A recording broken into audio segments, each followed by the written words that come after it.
So at some point, this is going to turn into another MVP clip, even though I don't want it to, but it's just going to fall into that category.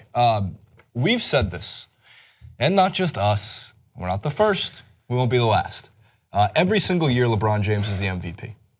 For very obvious reasons, if you watch basketball, I think there's a couple categories of fans. I think there's insane people like me who watch the Bucks play the Pistons and just find enjoyment out of it. How was that?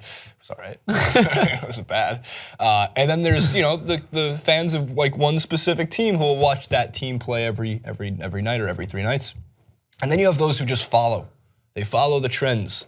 They follow what they want, right? So I think Russell Westbrook's still the MVP. I have to make that clear. I mean, I don't know what happened over the course of 60 games. Voter fatigue sank in on the fact that he's still going to probably set the most triple doubles. It's a remarkable feat. Yes, if you take Kawhi off the Spurs, they're still going to win 50 games. If you take Russell Westbrook off the Thunder, they're not going to win more than 20. But without LeBron, the Cavs are 0-3. All right, so there's a couple of facts. As of a week ago, it did change. LeBron was shooting better from 3 than Steph Curry. But that doesn't mean LeBron was shooting well from 3.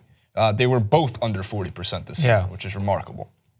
But the fact that LeBron's confidence in his 3-ball is up. In addition to that, the on-court, off-court numbers, which is still probably the most important numbers when you look at any kind of stat in the NBA. How much better is your team when you are on the floor? How much worse is your team when you're off the floor? LeBron on offense is better than James Harden, than Russell Westbrook, than Kawhi Leonard, than Kevin Durant, than Steph Curry, any single offensive talent, and we know what he can do on the defensive end of the floor. Remarkably, though, and I don't know where I missed this along the way, he's having his arguably his best statistical season. 26 points, it's like 8.8 rebounds, 8.3 assists. His rebounds and assists are the highest they've ever been in the regular season. Steals, blocks a little bit down. How do we go 60-something games and sleep on the fact that LeBron's probably having his best season ever, and he probably won't win? The award that probably doesn't even mean that much to him. LeBron fatigue. LeBron fatigue. That's a new term, which basically means that it gets tiresome to continue and make the claim that people already know, but most people will try to deny either way, is that the guy is still at the top of his game, is that it's going to take some doing for him to drop off from that standard, because more than anything, aside from the fact that he's phenomenally gifted, the fact that he's so physically capable of doing things that we can't imagine, is that he's smart, Jason. That's the thing that's the best thing about him is he's smart. He takes care of his body. On Brett. Just that. He's not just taking care of his body, but he doesn't exert himself as too much when he knows that there's a level of comfort there. That's not a bad thing, right? It's not like he's gonna, if the team's up by 25 points, he's gonna go in and still continues to try and drive himself through the roof. That's just being a smart basketball player and understanding his age, adjusting parts of his game. All the best players out there will do this as they get onto the latter stages of their career. It's not a bad thing. It never will be. It's maybe not as exciting to continuously watch LeBron James dunk non-stop. He still has those moments, but he's even more effective to his team.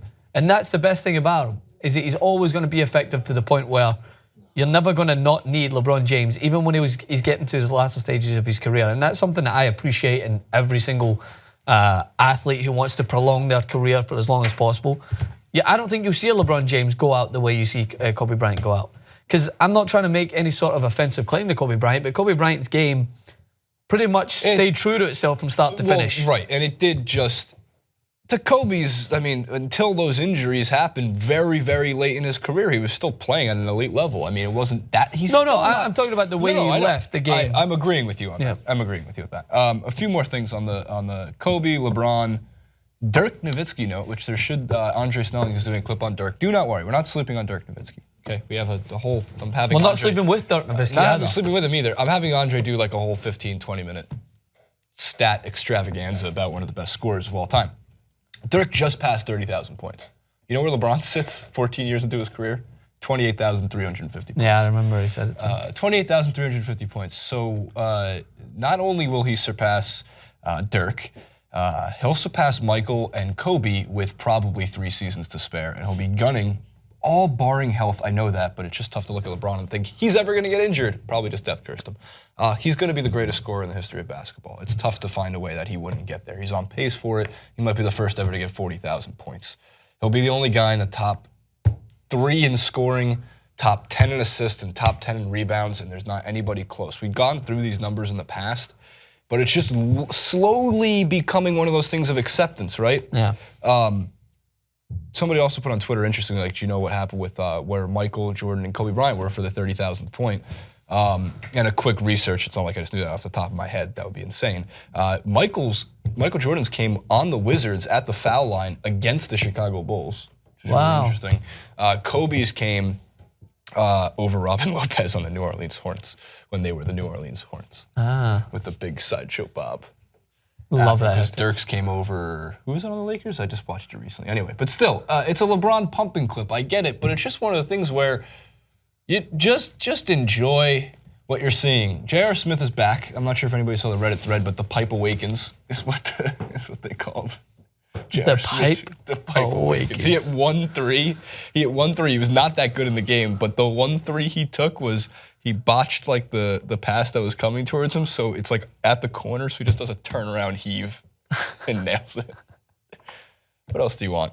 Remember, J.R. Smith's good on defense in the Cavs. People forget that. He's a good, like an elite defender with LeBron James yelling at him the whole time. Defend, defend, defend.